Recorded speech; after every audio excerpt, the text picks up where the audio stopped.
Jason Miller was for a while the senior spokesman and later then an advisor for US President Donald Trump. And he saw how the social media giants worked to censor Trump at the end and promote his enemies. I mean, Trump was even banned from Twitter and Facebook. Twitter and Facebook also, during the election campaign, suppressed coverage of a scandal in the Biden family, the abandoned laptop of the president's son, Hunter, that revealed his use of drugs and prostitutes, as well as the details of dodgy deals that Hunter made in Ukraine and in China, trading on his father's position.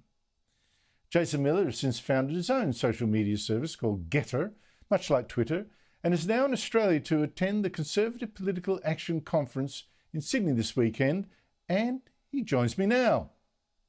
Jason Miller, thank you so much for your time. The social media giants, the way that they censored Donald Trump and protected Joe Biden, how crucial do you think that was in the last election? I think it was extremely critical. In fact, in polling that was taken after the U.S. election in 2020, 1 out of every 6 Biden voter said that they would have reconsidered their vote for Joe Biden if they knew about the Hunter Biden laptop drama. And again, when I bring that up, I'm not talking about the dodgy pictures with the feather boa. I could care less about that, but about the Biden family business dealings between China and Ukraine. And what I realized at that point was never again can we allow one group of tech giants to completely silence an entire conversation in an election. That ultimately led to the launching of GETTR. And it wasn't just what they did to Donald Trump and how they protected Joe Biden. It's gone on, hasn't it? The way they've tipped the balance of some debates during the pandemic, the way they've censored other conservative media as well, or pundits. It's really quite sinister, isn't it? Do you buy the argument, well, look, they're private companies, they can do what they want, or do you consider them more like a public utility? Excellent question, because companies, of course, have their own terms of service and they can dictate certain things. But specific to the United States, we have something called Section 230. And what Section 230 does is it offers legal immunity for platform hosts where they can't be charged with something or held liable or responsible for content that is posted on their platform, as long as it's not illegal or something of that nature. However, what the big tech giants such as Twitter and Facebook have done, they've used Section 230 and introduced political discrimination to pick winners and losers. Ultimately, that has to be reformed. So if you want that legal immunity, you can't go and say that one group gets free speech, but then another group doesn't get free speech.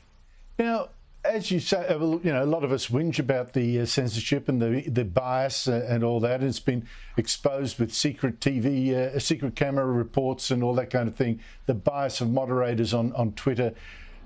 Some of us whinge and some of us do something about it. You're one of those that did something about it. And you, as you say, you set up GETTR. How's that going?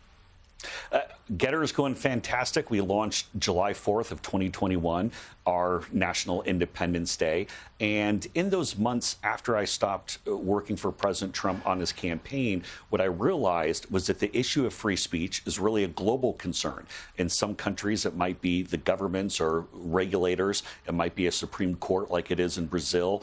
But the tech giants and the way that they're suppressing certain points of view is a global issue. And I had 2 real goals when I launched GETTR. One, to make sure that we offered a challenger social media platform where there was no political discrimination. Of course, we have safeguards and moderation to make sure that nothing illegal is being posted, but you can say what you want, when it comes to your political viewpoints.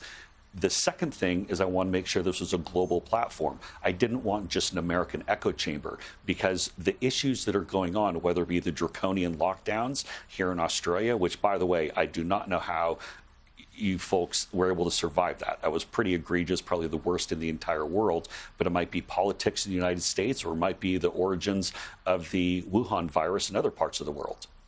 Well, one thing that has surprised me, I'm glad to say that Sky News Australia is one of the GETTR accounts. What has surprised me is Donald Trump has not joined it. Why is that?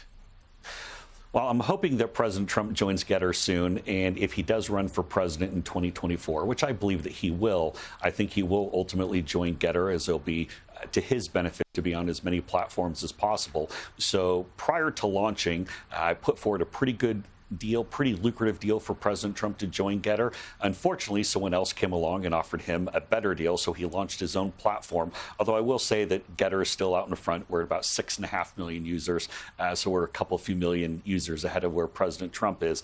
But I think there's a lot of room in the marketplace. More competition is good. Jason Miller, thank you so much indeed for your time.